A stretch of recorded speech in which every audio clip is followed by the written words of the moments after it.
Hello, and welcome back to the DaveTech YouTube channel.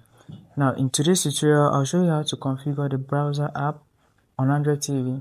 We're going to head over straight onto the app. I'm going to the app library and I'm going to click on the browser app. So this is the browser app right here. And now to configure it, you'll be greeted. First of all, ensure your internet connection is good.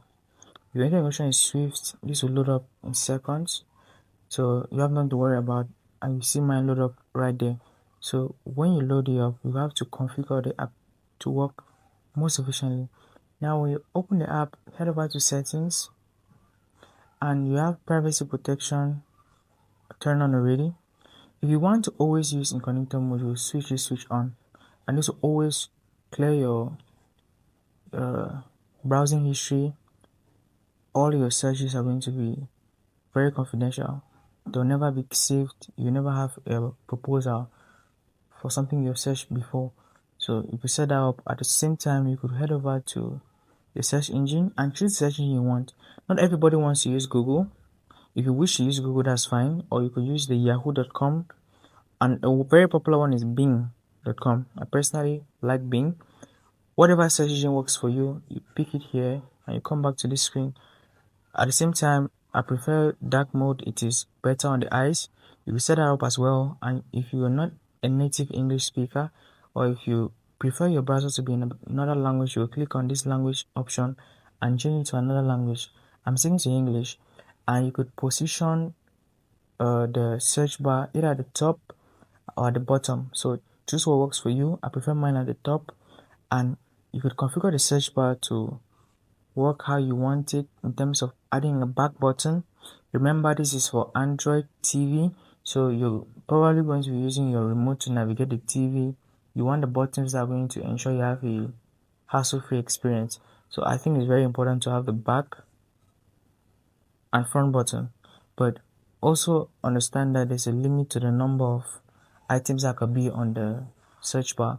So you have to choose what is more important. I prefer new tabs, and then home, and this is option for entering a URL.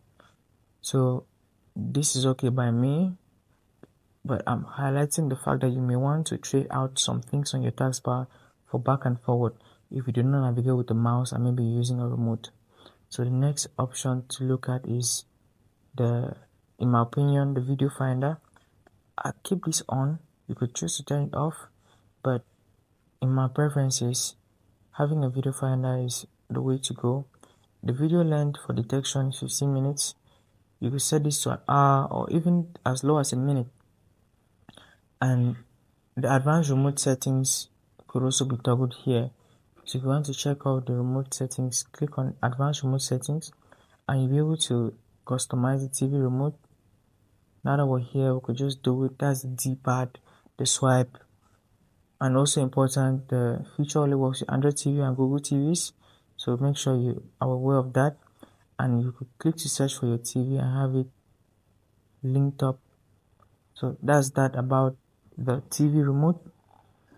Now all these configurations are intended to give you a smooth experience. Scrolling over to the right here, you could see that if I click on this right button, I could search for the TV, and the D-pad or swipe, I could adjust the cursor sensitivity to make the cursor move faster or slower. I could also toggle with the connections, so start pairing automatically, add shortcut to home screen, and all these options right here.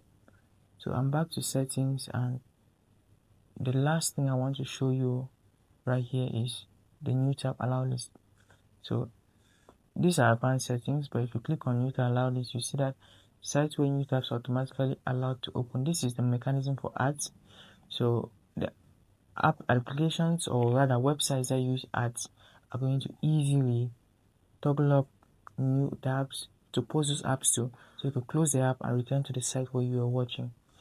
If you want to show developer mode, you could on that with this, but for a TV, I do not use developer mode, and if you want to use it, you could toggle it on here, but in my preference, I'm keeping it off.